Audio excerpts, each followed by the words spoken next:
perbuatan maksiat apa atau pelanggaran terhadap perintah Allah yang mana yang pernah kita lakukan, atau yang sering kita lakukan, atau yang masih kita lakukan, sehingga itu menjadi penghalang.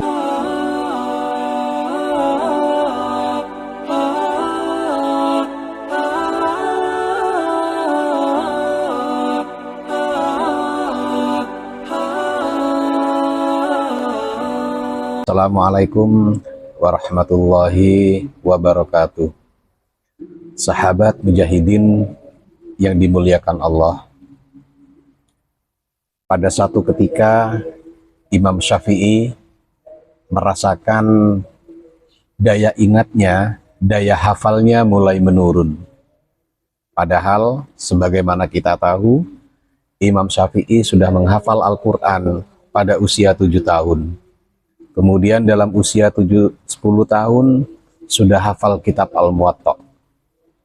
Nah, pada suatu ketika Imam Syafi'i mulai merasakan penurunan daya ingat dan daya hafalnya. Lalu Imam Syafi'i mengadu kepada salah seorang gurunya yang dikenal dengan nama Imam Waqi'. Syakautu ila waqi'in su'ahifdi farsyadani antarkil ma'asi. Aku mengadu kepada Imam Waqi' tentang kesulitan menghafal. Lalu Imam Waqi' menjelaskan farsyadani antarkil ma'asi. Nasihat pertama yang diberikan oleh Imam Waqi' adalah meninggalkan maksiat. Fa'innal ilma nurun wa nurullahi la yuhdalil asi. Kenapa? Karena ilmu itu adalah cahaya, dan cahaya itu tidak akan pernah diberikan kepada orang-orang yang masih bergelimang dengan maksiat, kepada orang-orang yang masih berdekatan dengan maksiat. Ilmu akan diberikan oleh Allah, akan dianugerahkan oleh Allah kepada orang-orang yang bersih hatinya, yang bersih pikirannya dari perbuatan-perbuatan maksiat.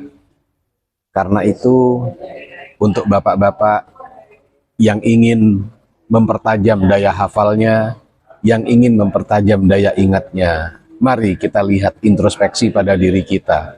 Kemaksiatan apa yang pernah kita lakukan?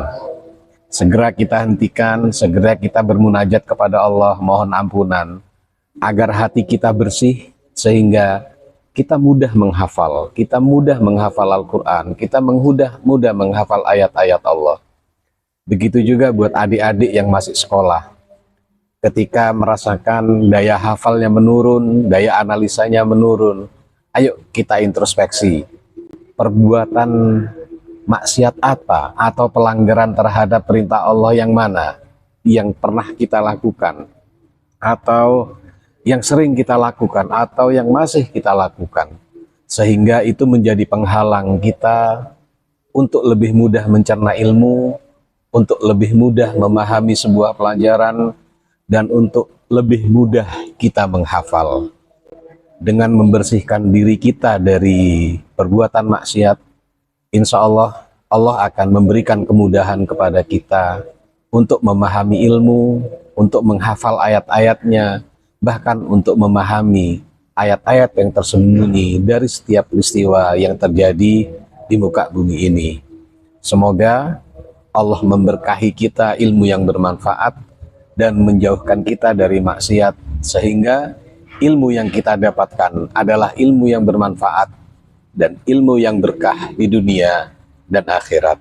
Wassalamualaikum warahmatullahi wabarakatuh.